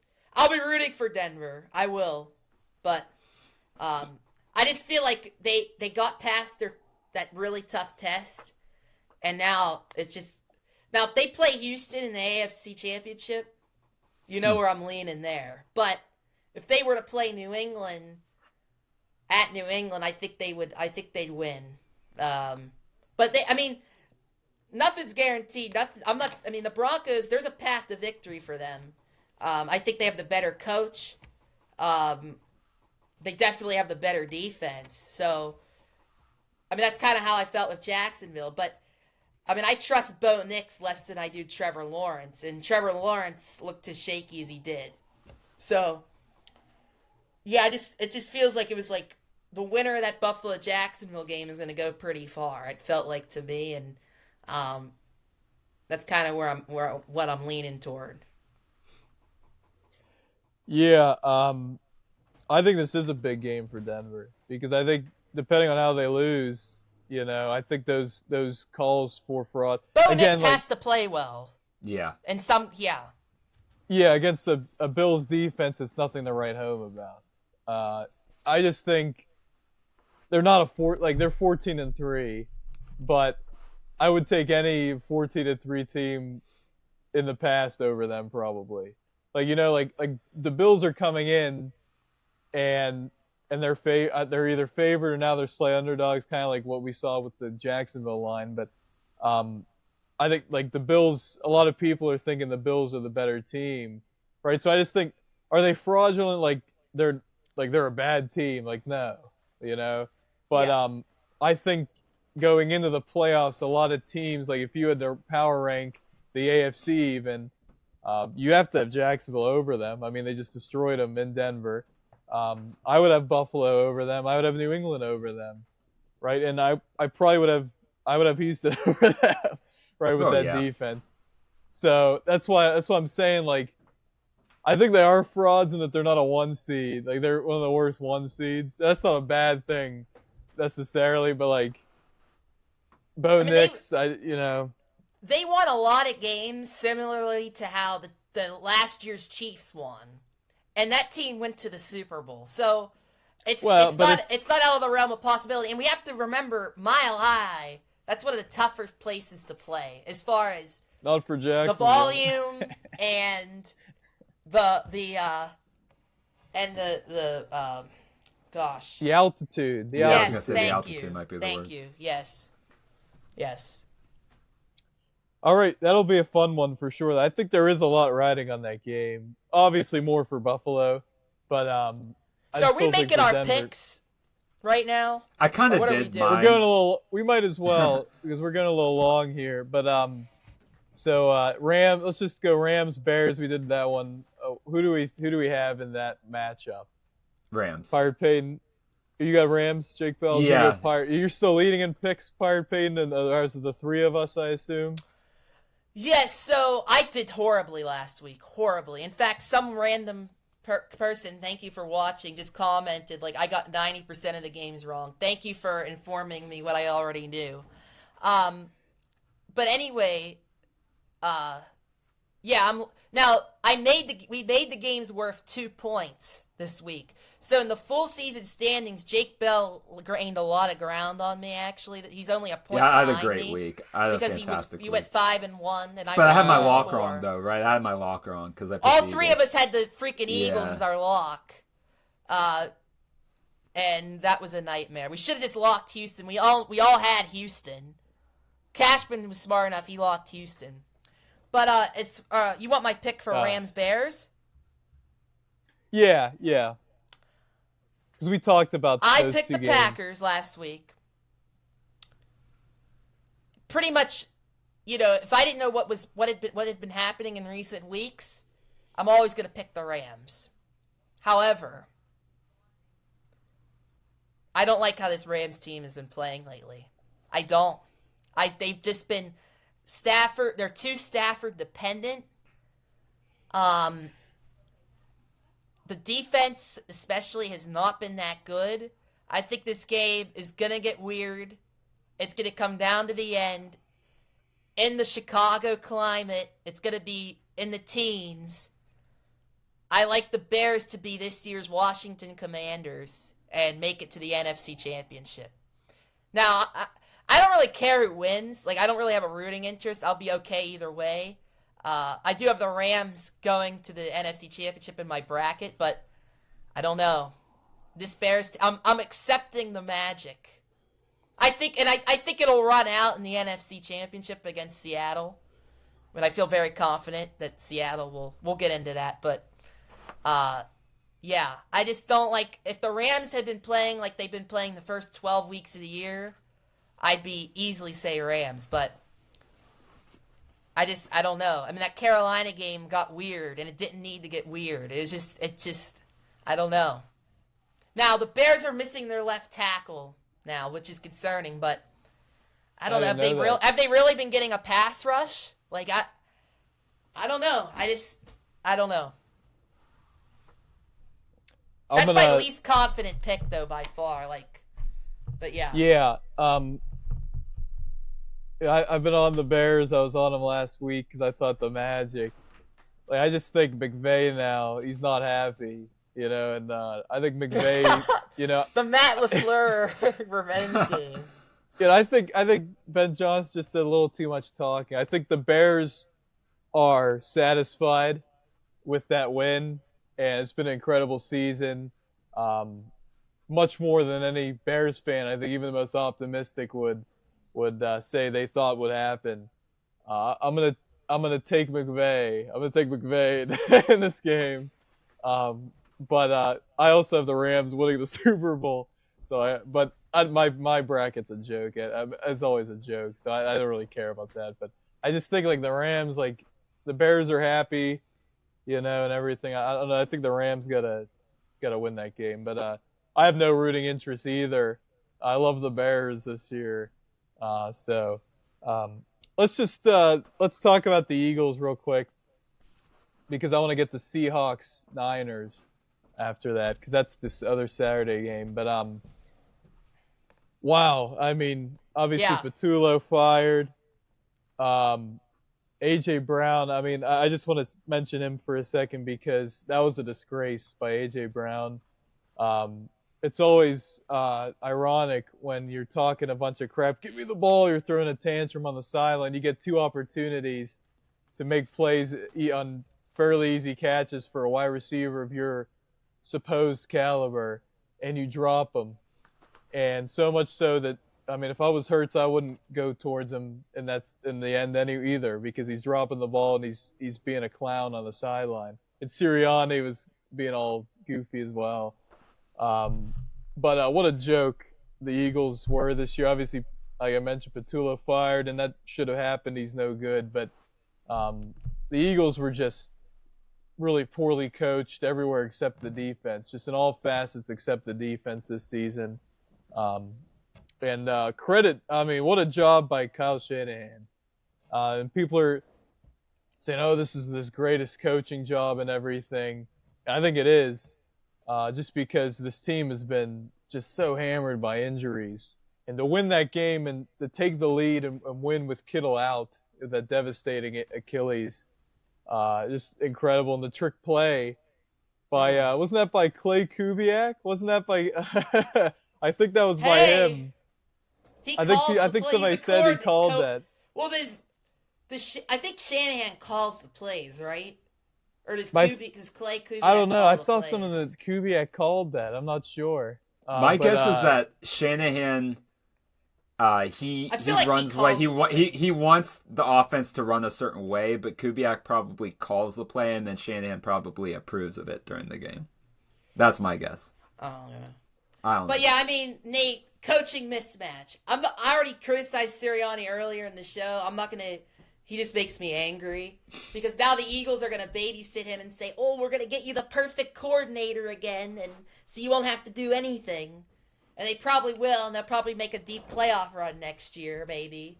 I hope that Sirianni screws it up because I want to see him fired more than anybody.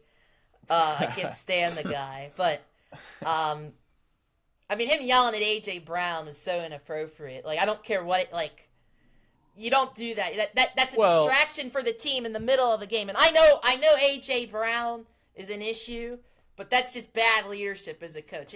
And that's his thing. He's supposed to be a great leader. It's supposed to have, have everybody coached up and motivated in the locker room. I think that's going to die stale. But, I mean, Kyle Shanahan, I mean, it was like the United States Army against, I don't know, random country. Like, it's just like Kyle Shanahan is just such a superior football coach, and he had the better coaching staff, obviously. but you got to give Brock Purdy a lot of credit, I feel like, because the Eagles' defense is no joke. And you could argue if the Eagles put up 19 points, they could have won that game. But they didn't because Brock Purdy made the plays necessary. And the thing was, the Eagles were good they were stopping the run. But where they had issues was Brock Purdy in the passing game. I mean, that's where Brock Purdy put that game on his shoulders. And I feel like we've been waiting for a game like that from him. And that was really impressive. And he threw some picks, but things don't really bother him. He just keeps going. And really a great attitude, just a great game from him. And I think he deserves a lot of credit. Yeah, it sucks because that's the one matchup I picked wrong, and it's very rare for me to do this well in the first round of an NFL bracket, let alone like have one pick away from being wrong. But I am glad the 49ers won. They're a fun team this year. They've been hurt like crazy. Constantly people are like, oh, we don't think they're going to win, and that was me as well. But no, I like the 49ers, like what they've done this year. It's nice to see the Super Bowl champion get first round exit, not because I don't have any problem with the Eagles, but just the fact that you're going to see something new, and I think that's fun. They're miserable to watch. That offense is miserable. They are. I mean, now that the Eagles and Chiefs aren't going to be even close to making the Super Bowl, there's going to be a new representative out of both conferences, which is going to be awesome. But I sort of root for the 49ers. My buddy over at Point Park, Danny, he's a huge 49ers fan from that area, so I sort of root for them with him because, they have a shot to do something even with all the injuries. So I hope that they do well. Very good win for them, obviously. All the injuries they had to face, and you dethrone the Super Bowl champion. I mean, that's an incredible accomplishment. And I think that the 49ers will probably lose to the Seahawks again, but I wouldn't be surprised if they won either because they have the coach that's been there, done that in the playoffs, a quarterback who has done well in the playoffs, or at least in terms of winning. He's won playoff games.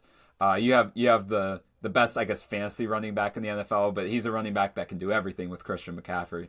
I mean, you have so much at your disposal with the experience that you have. It wouldn't be shocking for me to see the 49ers win, but I do feel the Seahawks, they're just going to overmatch with the receiving core that they have, with the quarterback playing very good football. So, well, if Kyle Shanahan is able to evaluate the tape from their game 2 weeks ago, where they got dominated. Now they don't have George Kittle. Now they're going to have Trent Williams back, right? Hopefully Ricky Pearsall, the glass man, as they like to call, I'm calling him that because he's always hurt. If he's back, and if Kyle Shanahan can devise a plan for McCaffrey to get going, for Brock Purdy to do enough with the limited amount of weapons he has, then he's coach of the year. I mean, I think you can make the argument he already is coach of the year. And I know there's been a ton of great first-year head coaches, but what he's done with all of these injuries has been incredible. And I still think, though, I think San Francisco's offense won't we're only going to put up 3 points bad, just because Shanahan's going to adjust. He's going to make an adjustment. I think in the first half, they'll put up some points potentially, but I think the talent of defense and the coaching of Mike Macdonald is going to shut down San Francisco enough for a good portion of that game. And the key, though, for Seattle is Sam Darnold, right? We know this is San Francisco defense. Their entire front seven right now is practice squad guys. So if they can run the ball like they did in the first game against San Francisco, Sam will be fine. But my concern with Sam is he gets tight in these big games, and now he has an oblique injury, and that's very sensitive area. That is concerning. So I was like the Seahawks. I like the Seahawks to cover this game, but I'm not as confident that they'll win by more than one score now, just because of Sam Darnold's injury, especially that specific injury. I'm a little concerned. But I just, from a personnel standpoint, and that's such a physical game. On a short week, by the way, because the San Francisco played on Sunday. Now they got to go back home across the country, then go up to Seattle. no George. It's just like if they overcome that, like oh my gosh. But so I just don't see it. I don't see it happening. But if Sam Darnold is shaky and he throws some picks, and maybe the 49ers build a little lead and put some pressure on them, then it's possible. But it's going to be tough. So you guys both Seahawks? Yes. Yeah, Grudgingly very tentatively, close. but yes. I would not be shocked if I get this pick wrong, but I am going Seahawks. So I'm gonna go no. I'm gonna go with just kidding. I'll take Seattle, I guess. I don't know, but I am. Part of me is like, Shanahan. Like, what a job, and I'm just like, I don't know. Seattle with some rest. I'm always wary of these 1 seeds. These teams, they had 1 week in the playoffs. Yep. With that And playoff Seattle intensity. and Denver are both very young teams, right? You typically want older teams to have that 1 seed because they know how to prepare and they've been through it and they've had playoff experience. Like a team like the Eagles or the 49ers, right, would benefit more from a 1 seed. But I trust these coaches, Sean Payton especially, to have these guys ready to go and prepared. So I'm gonna go Seattle, but I think it's gonna be like by 4 or something. I think it's gonna be close. I think San Francisco's gonna cover. I think they are gonna have more success offensively. That's a low bar. That's a very low bar because they did nothing really against Seattle the first matchup. But it's just gonna be tough, and the 12th man's gonna be going. That's a great home environment. I just don't see. I mean, if Seattle loses that game, that would be a shocker, just like kind of the Philly one was, just because everything's in their favor going in this matchup. But hey, if Sam Darnold, if that oblique gets messed up or something and he's taken out, who knows?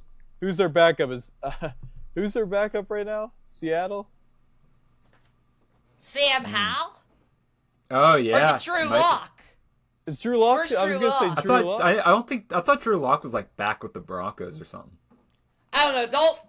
Don't put that Sam Darnold. Don't do this to me, Samuel. I'm sorry, Sam. Sam Darnold actually has to play well though. Like if he doesn't play well, because he really, I think the last half of the season it was 9 touchdowns, 9 turnovers. So he hasn't been great. I got to be honest. So I'm looking at Sam Darnold here with some really good weapons. Obviously, JSN got to perform. So I we're all love in you, Seattle. Sam. You got to prove you're the best, baby. You got to. Yeah. I love my Yes, Sam he has Darnold. to prove. Yeah, Yeah. but he can. It's just like you don't know which Sam you're gonna get sometimes. So we talked about Bills Broncos. What are our picks for that game? Who do we think's gonna win? Bills Broncos. I think Bills. They need this win bad, and I just don't know how the Broncos are going to respond with the first round bye. Like I said, I'm rooting for Denver, but I think that they got over their toughest what arguably could be their toughest test in the AFC, and that was Jacksonville. So I think that the pressure is off. And Josh Allen's going to be more loose. I think the team's going to be more loose. This game's going to come down to the wire. Like, you just know it is. And if Trevor Lawrence isn't beating Josh Allen, I don't think Bo Nix is. And I don't think this Denver defense is as good as it needs to be to beat a Josh Allen. So I'm going with Buffalo. I don't like how we're all on Buffalo, but I have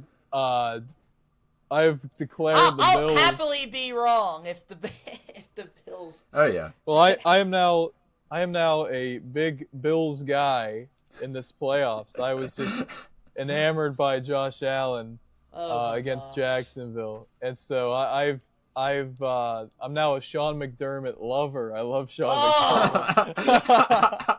Oh, good lord! You could add Sirianni to that list too. No, actually, but in all seriousness, I am on the Bills this playoffs. I'm rooting for them now. I gotta be honest. Just because Josh Allen, like I just want him to win a Super Bowl, man. His greatness cannot be disrespected anymore. I need them to win the Super Bowl now. So I'm gonna take Buffalo. Um, but they're a very flawed team, you know. But I think Jacksonville's defense was playing better than Denver's was the second half of the season, and the Bills were able to do enough against Jacksonville.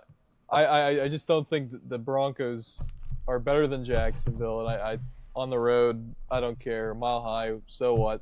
This is Josh Allen we're talking about. He's gonna have, like 3 or 4 plays where he just and everything's covered and he just runs for a first down. It's just a crusher. He always does that. He runs for a first down. You're just like, oh my goodness. Like I always hate that as a when you're on the opposing side, and Josh Allen runs for a first down or Lamar or something when you had everything covered. But anyway, we'll talk about Chargers Patriots just a little bit here. Herbert Real just got quick. destroyed. He got destroyed, and he didn't play well when he had protection. He was out of the pocket too much. Yep. Even when it was, I mean, in that game, you have to know, like, there's going to be pressure on me. I got to stay in this pocket when the pressure's, like, minimized even a little bit.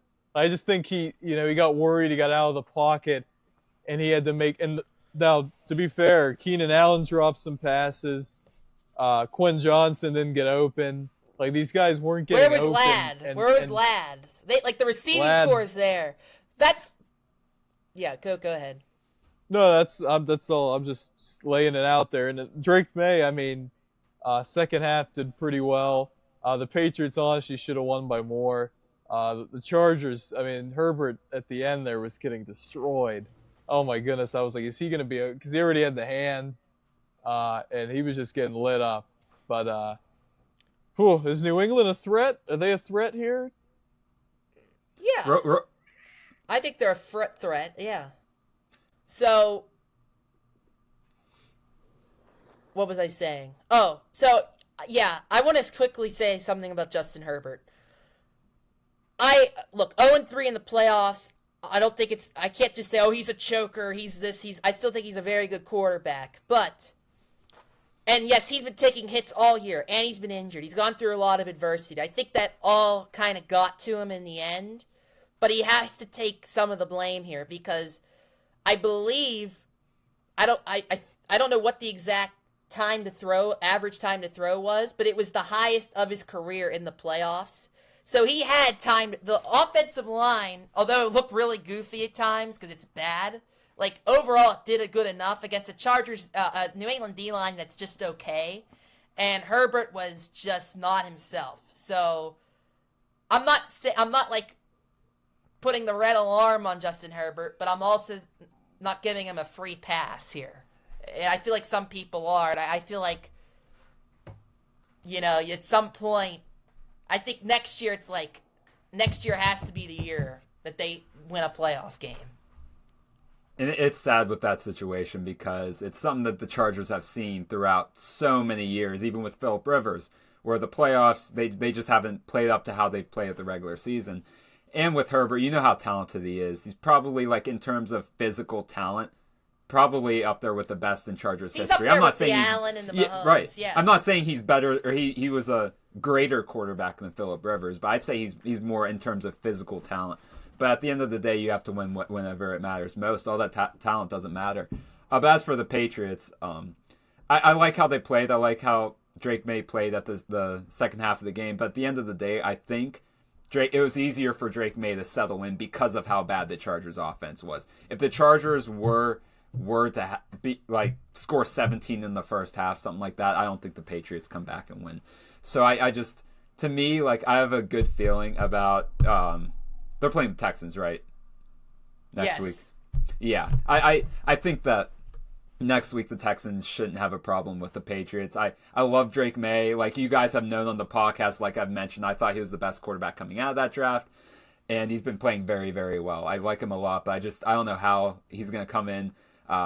beat the Texans, because if he goes off, that whole offense goes off to that slow start against the Texans, they are not coming back. I can promise you that, because the Texans aren't just going to only score 3 points that entire game. They're going to score more. This was a great season for the Patriots, especially how they started being big time underdogs early on, and then all of a sudden they kept winning all these games. But I don't know how you beat the Texans at this point unless you have such a complete roster with just everything, like the experience, the personnel on defense, just everything going for you. And I just don't think that the Patriots are there yet, but it's been a very good season. So I think I'll make my pick real quick. You know, me and Jake Bell both have the Texans in the Super Bowl, so I'm of course gonna take the Texans, but I really think what it comes down to is, number one, New England's defense is not going to look as dominant as it did last week, because it's not as dominant. Now, a big advantage for them, they're going to have Christian Gonzalez. Houston's going to be without Nico Collins, but don't underestimate the kids from Iowa State. Don't underestimate Christian Kirk's newfound confidence after what he did last week against the Steelers. And don't underestimate Woody Marks either. So, if the Texans O-line can hold up enough, and C.J. Stroud just has to relax. He just has to relax. If they don't turn the ball over, they're going to win this game. But if they turn the ball over like they did against the Steelers and C.J. Stroud's playing goofy, Drake May is going to make enough plays to win the game. So I think the Texans have the much better defense, but the Patriots' path to victory is on the shoulders of their potential MVP in Drake May. If he's the more poised, more in-control quarterback in this game, they're going to win. But if C.J. Stroud doesn't turn the ball over and is relaxed, I think this Texans defense is just going to do more, and I think they're going to control the line of scrimmage. Because the New England offensive line has its issues too, similarly to the Texans offensive line. So, again, it all comes down to the trenches, and I'm going to give the edge to the Texans, and I'm going to assume that C.J. Stroud maintains his composure here. All right, real quick, I'm gonna go against you guys. I'm gonna say New England wins. I've been back and forth on this, but since you guys both are on the Texans, give me Drake May to have. They got it out of the way, that first playoff game. Confidence at home. I don't know. I like Drake May over C.J. Stroud. I don't know how you can at this point. But real quick, we got to get out of here. Indiana, Miami. Who do we have winning it all? I mean, Indiana looks like a freight train right now. Jake Bell, do you think Miami and Carson Beck can do anything to neutralize the Fighting Cignettis? I think that I think Cristobal is a very underrated coach, like even with all the success he's had previously. But I think his magical run is going to come to an end. I love what Carson Beck did this whole playoff run. I love how the defense played, the both lines on both sides of the ball. But there's just something about Indiana and Curt Cignetti that just comes in. They're so prepared, very well coached, and I think they'll win. I think Indiana will win. They're the only team that I had winning a playoff game as a team with the first round bye. Oh, no, actually, I had Georgia. I lied because they won the SEC. I forgot. But either way, Indiana, they're the only team that has won a playoff game to be a first round bye in the college football playoffs since they had the 12 team. And they're just not overly prepared. They're prepared, very well coached. I don't know how Indiana loses this game, even with how talented Miami has been and how much of a hot streak they've been on. Well, the only team that's really comparable this year to Indiana is Ohio State. Ohio State was the only team, and Penn State, but I mean, that was kind of like a bad spot for Indiana.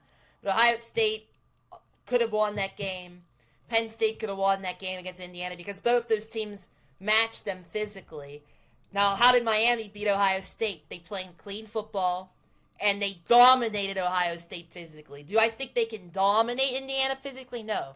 Do I think they can go toe-to-toe with Indiana physically? Yes. So I think Miami covers, but I'm not going to pick them to win. But what's scary is, like, Miami was a 9-point underdog against Ohio State, and look what happened. So, but I don't think there are holes with, as far as Indiana's run game and Indiana's offensive line, I don't think there's holes there where there were holes for Ohio State and Miami took advantage. But I think Miami makes it a competitive game. I think a lot of people think Indiana's just going to blow them out because they've had 2 blowouts in a row.